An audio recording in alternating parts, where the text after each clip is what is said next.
Salve velhinho, salve velhinha, salve velhinhas e bem-vindes à internet. Meu nome é Jair e eu prometi para vocês que eu iria falar sobre alguns filmes do mestre Jerry Lewis. Eis-me aqui, estou de óculos, então isso é muito importante, estou de óculos. Eu não sou crítico de cinema, não tenho aqui ambição de criar consenso, eu só quero falar de coisas que eu gosto. Então, que fique bem claro que tudo que segue é provisório, é uma coleção de sugestões, de curiosidades sobre coisas que eu gosto, ok? Também tenho que dizer, não sou um grande especialista em Jerry Lewis, não assisti todos os filmes que ele fez, ou todos os filmes que ele está, porque isso é realmente uma tarefa um tanto homérica, para vocês terem uma referência. Compartilho aqui uma lista dos filmes dele que eu assisti, incluindo até algumas aparições que são mais breves, que realmente não são consideradas assim filmes do Jerry Lewis.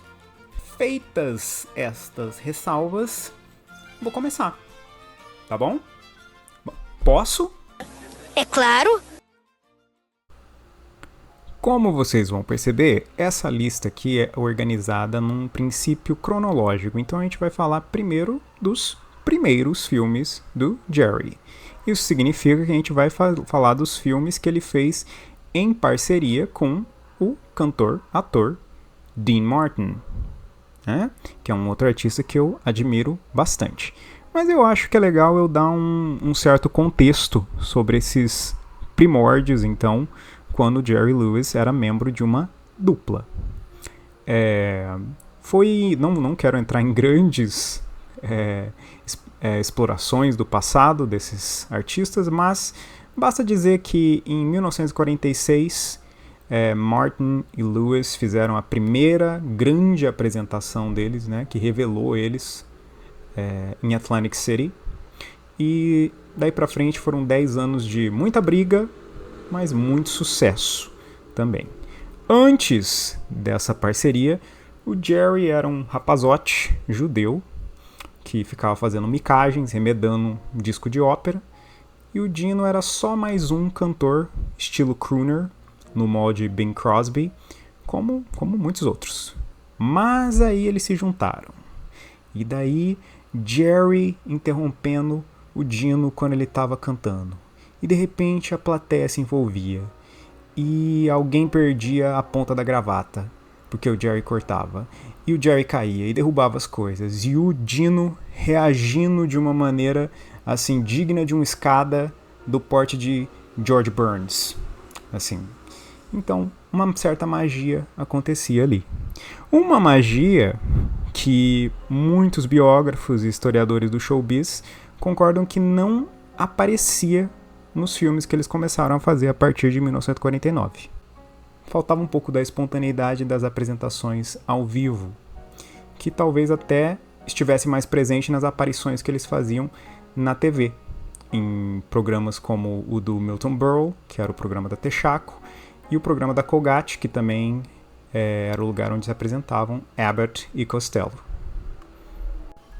Então, o que nós ouvimos dizer, e que frequentemente é verdade, é que esses filmes eles tolhiam o lado mais criativo do Jerry e deixavam o Dean em segundo plano total. Ele era o cara que cantava a musiquinha aqui e ali e ficava com a moça bonita no final. Pouco se explorava o potencial de humorista que ele tinha, que depois, na década de 60, as pessoas iriam descobrir. Mas, enlatados que são, creio que há interesses nesses filmes. Pelo menos 2 deles eu acho que são clássicos da comédia, e mesmo aqueles que estão longe de ser clássicos têm momentos engraçados. Mais do que isso, eu acho que alguns desses filmes já demonstram algumas tendências na carreira do Jerry, né? Posso dizer que alguns filmes do Jerry são como psicobiografias dele. É como se os filmes fossem uma realização dos desejos de Herr Levitch, como diria o meu tio Sigismundo.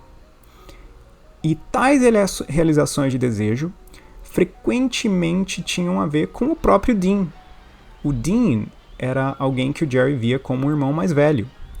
E mesmo na medida em que o relacionamento entre os dois se deteriorava, que também era na medida em que o Jerry se tornava cada vez o centro das atenções, o membro preponderante da dupla e exercia maior controle sobre os filmes.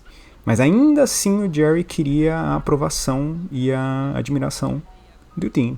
Eu acho que isso é uma coisa que ele fala mesmo como quando ele já era velho, e é uma coisa que eu acho que é genuína. Ele realmente buscava a aprovação do Dean. E, bom, dando como exemplo sobre esse tipo de tendência nos filmes, nós temos um filme como The Stooge.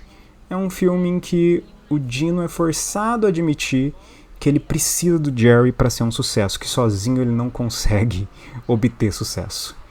E em outro filme, o primeiro filme que a gente vê o Jerry com aquela clássica maquiagem de palhaço dele, que vai retornar em outros filmes, Three Ring Circus é o nome do filme. O Dino fica obcecado por dinheiro em algum ponto do enredo e decide não aparecer num evento de caridade para crianças, e supostamente algo assim realmente aconteceu com eles, longe das câmeras, e causou uma briga entre os dois, e depois o Dean precisa admitir que o Jerry estava certo. Então temos aqui o costume do Jerry de frequentemente se retratar como uma criatura patética com um coração de ouro, o que resulta em uma dose de sentimentalismo nos filmes que eu tendo a achar um tanto indigesta e que provavelmente provém da ambição dele de emular o Charlie Chaplin, que era talvez o grande herói do Jerry. No livro biográfico que o Jerry escreveu, Dean and Me, nota-se a importância do Dean na vida dele só pelo título do livro, o Jerry ele fala que discutir a genialidade do Chaplin seria como tentar descobrir a quantidade de água no oceano usando uma xícara. Então, ele realmente admirava o Carlitos. Mas, segundo Arthur Marx, que é, aliás, filho do Groucho Marx, que escreveu uma obra biográfica bem sarcástica e depreciativa sobre o Dino e o Jerry, o Dean não gostava dessa pretensão chaplinesca do Jerry e queria que ele focasse mais no humor. Constatamos, portanto, que nós tínhamos uma certa competição de egos ocorrendo, mas resta eu dar uma palavrinha sobre outras pessoas importantes na criação desses filmes da dupla. Uma pessoa que eu não posso deixar de mencionar é Hal Wallace, que era um produtor renomado da Warner. Produziu, vou deixar vocês pesquisarem mais, mas produziu, por exemplo, Casablanca. E depois saiu da Warner, virou um produtor independente e veio a descobrir, veio a ajudar no mundo cinematográfico a dupla Jerry e Dino, e fez também os filmes do Elvis para Paramount. Aliás, eu devo dizer que o grosso da carreira do Jerry se desenvolveu na casa do papai Zukor, que naquele tempo longínquo do sonho, em que se amarrava cachorro com linguiça, chegou a pagar salário até do papai Griffith. O Jerry afirma, apesar disso, apesar da força que o Hal Wallace deu para ele nesse início na Paramount, que o Wallace não entendia pissirica nenhuma de comédia. Nós pensamos em filmes como obras de diretores hoje em dia. Mesmo as pessoas que são contra acabam pensando assim também. Esse é o pensamento de autoridade, de autor que nós temos hoje em dia. Então vamos dar uma olhadinha em alguns dos diretores dos filmes Martin e Lewis. Nós tínhamos, por exemplo, George Marshall, Hal Walker e Joseph Pevney. Desses três que eu mencionei, o único que pode ser considerado um diretor com algum diferencial é o George Marshall.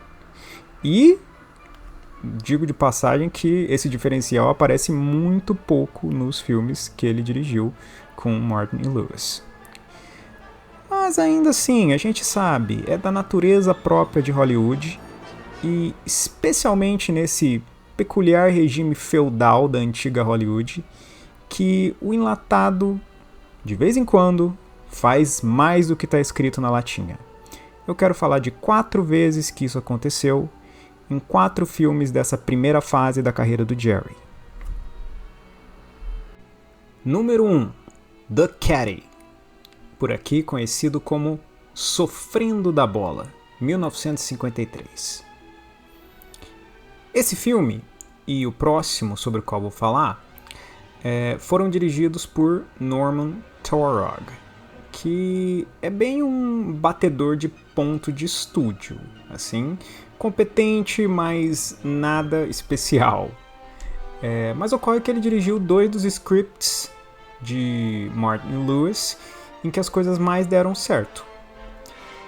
Em The Caddy, Jerry interpreta um sujeito que gostaria de ser um golfista, mas tem receio de encarar as multidões. Então decide se tornar carregador de tacos para Dino, um sujeito que quer abandonar seu negócio de família, que é a pescaria. E só para ficar claro, eu vou descrever um pouquinho do enredo dos filmes, e os personagens do Jerry e do Dean sempre têm nomes específicos, mas eu não vou ficar mencionando esses nomes. É mais fácil para os meus propósitos simplesmente falar Jerry e Dino, Dean e Jerry, Martin e Lewis, etc, etc. Pois bem, eu considero esse o mais simpático dos filmes em preto e branco da dupla. Podemos dizer que esse filme é sobre o grande amor da vida do Dean, que não é nenhuma mulher, mas é o golfe. E tem 2 números musicais icônicos, um dos quais é That's Amore, que é provavelmente até hoje a música mais reconhecível do Dean Martin.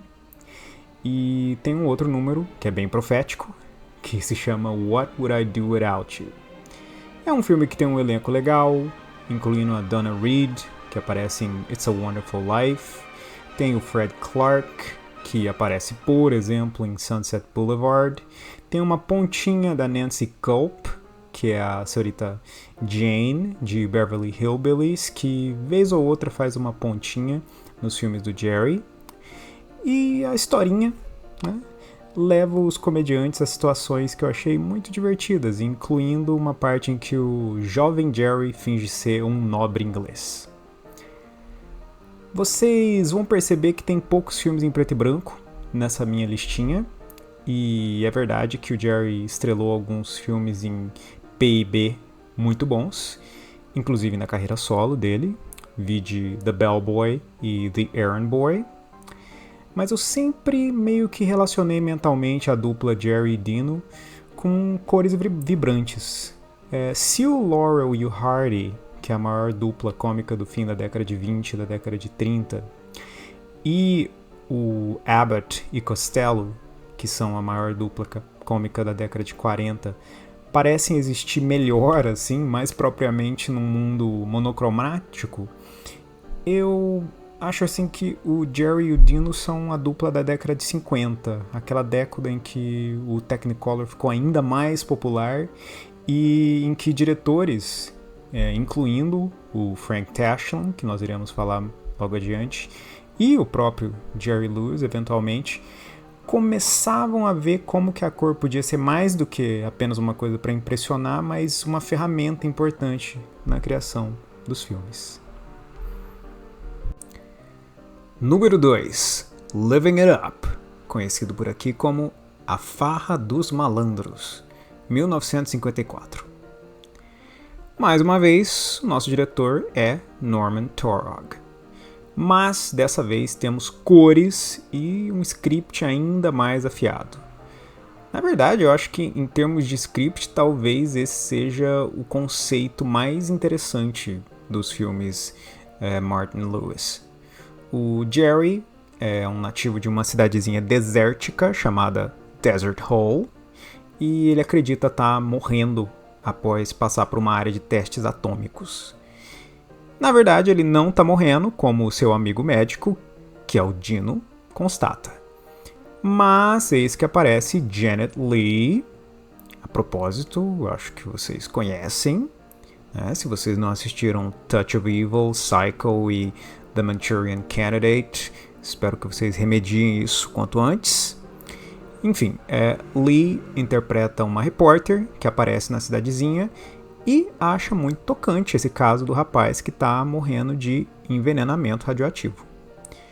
O jornal para o qual a Janet Leigh trabalha, chefiado novamente por Fred Clark, que a gente já viu em The Caddy, tá pronto, né? A instituição está pronta para dar um fim de vida com todas as mordomias possíveis para o Jerry em Nova York. O Jerry tá louco para conhecer a cidade grande e o Dino se apaixona pela Janet Leigh e, portanto, tá no interesse dos dois fingir que o Jerry realmente está morrendo. No entanto, Jerry percebe que é difícil aproveitar a vida, live it up, quando se deve fingir que tá morrendo. E o chefão do jornal começa a ficar impaciente para que Jerry morra de uma vez, porque é muito caro o que ele tá pagando para ele. Então, é um ótimo conceito, é uma comédia em que quase tudo funciona e o Dino aparece, por vezes, com óculos para parecer mais intelectual, o que eu acredito que é um deleite para as moças. E estruturalmente, o filme lembra um pouquinho You're Never Too Young, um filme que o Jerry tem que fingir ser um moleque. Então, novamente, fingindo ser uma coisa que não é. Mas Living It Up faz um trabalho melhor, na minha opinião, de envolver o personagem do Dino e também tem algumas coisas legais a mais. Por exemplo, presença de Sig Raman, um character actor muito conhecido de quem gosta, por exemplo, dos filmes do Lubitsch. E também temos aqui uma das primeiras aparições do honorável sotaque oriental do Jerry. Número 3. Artists and Models. Artistas e Modelos, 1955. Bom, agora nós vamos passar para um diretor muito mais interessante, que é o Frank Tashlin. Não é controverso dizer que o Tashlin foi a melhor combinação com a dupla Martin e Lewis. É uma pena que quando ele apareceu para dirigir esse filme, a relação entre Dino e Jerry já estava tão fragilizada. O Tashlin, antes de entrar no negócio de dirigir filmes live action, era um dos diretores trabalhando para o Leon Schlesinger na produção dos curtos animados Looney Tunes e Merry Melodies para Warner.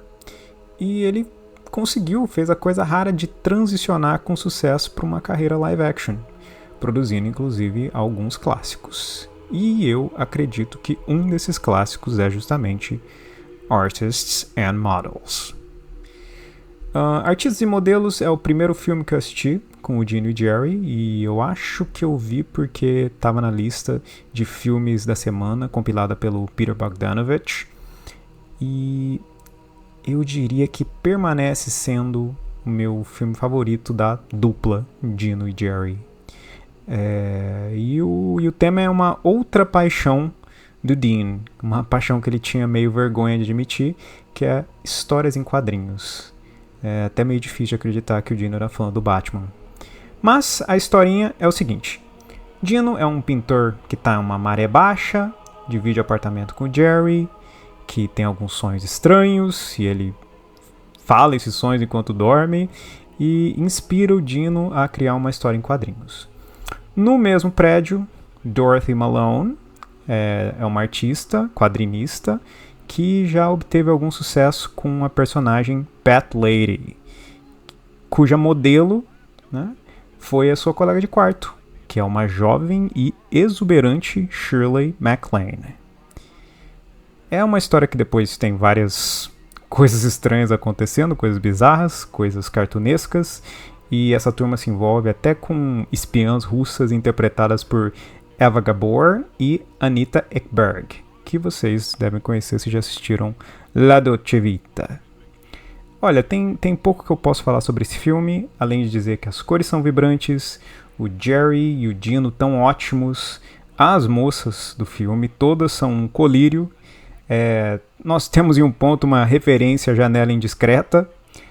O número musical que dá título ao filme eu sempre achei fantástico, um dos melhores momentos de Jerry e Dino. E olha, se você for assistir um só filme estrelando Dino e Jerry, talvez esse seja uma boa opção. Número 4. Hollywood or Bust. Ou Vai ou Racha, 1956. E chegamos assim ao segundo e último filme de Frank Tashlin com os meninos. Também é o último filme de Martin e Lewis como uma dupla. Aparentemente o filme teve uma produção difícil e o Jerry, que desde cedo se mostrou um sujeito difícil de se trabalhar, estava particularmente atacado durante a produção desse filme. Pelo motivo de simbolizar a separação da dupla, o Jerry afirma que nunca assistiu esse filme. O que é uma pena porque, aos meus olhos, o drama dos bastidores não parece refletir muito no produto final, o que talvez seja devido ao profissionalismo do Frank Tashlin.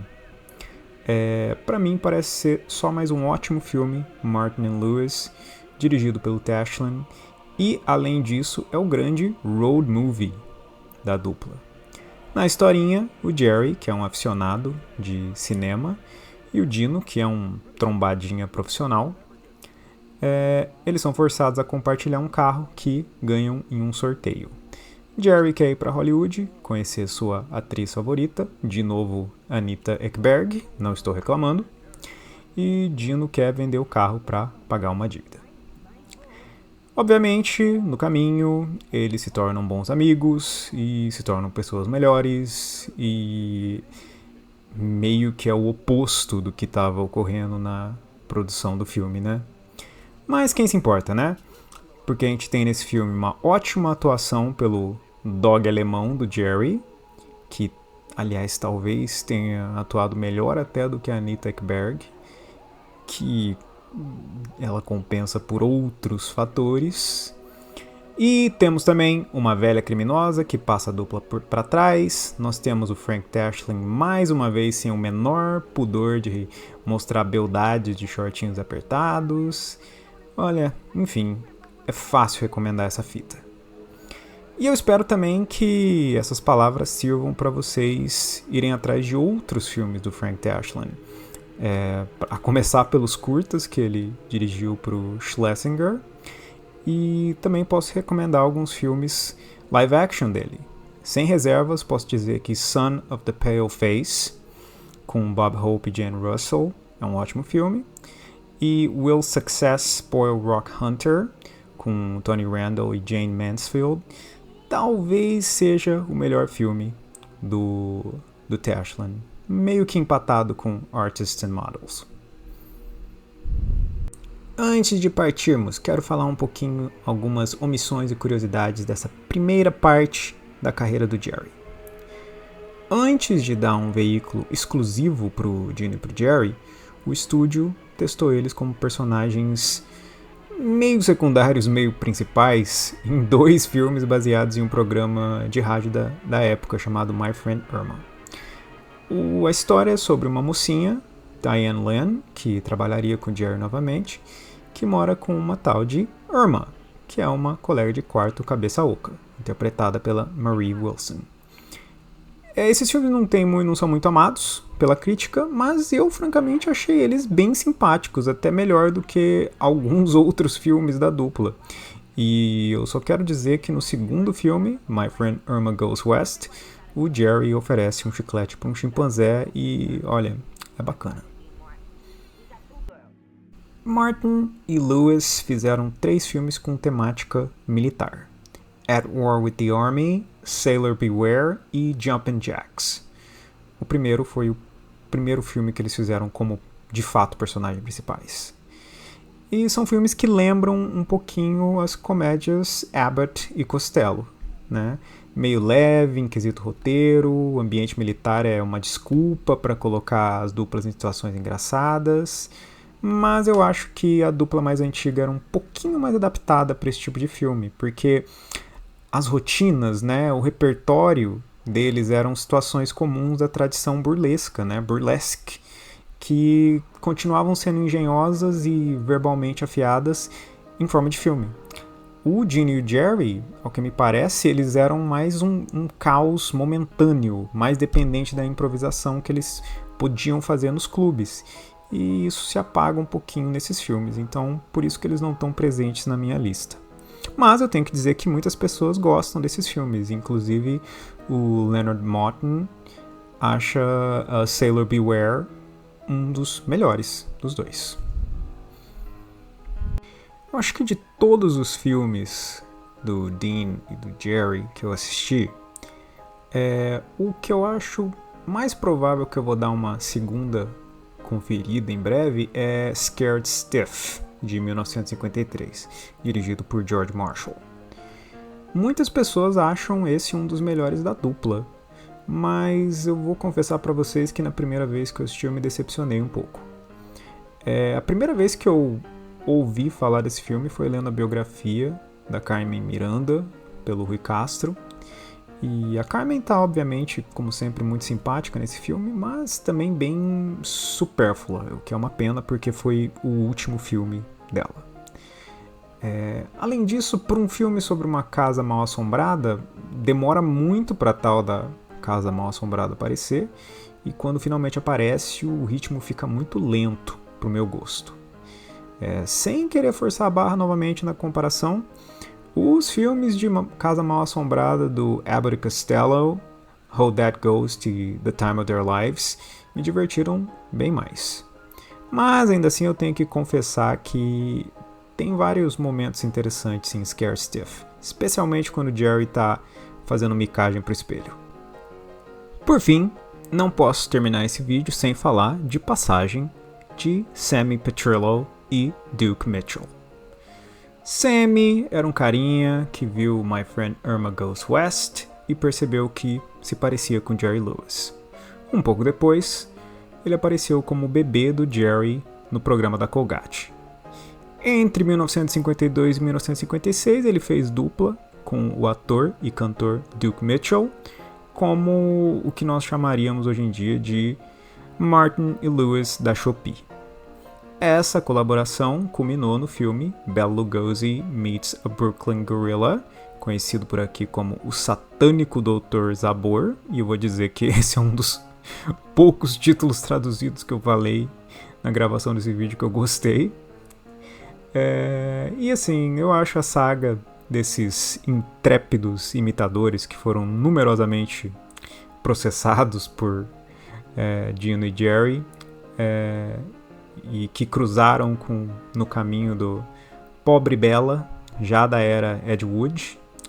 Eu acho tudo isso uma jornada muito fascinante, né? Um episódio fascinante das margens de Hollywood, e tô ansioso para o lançamento da biografia que um certo Dave Abramson escreveu sobre Sammy Petrillo.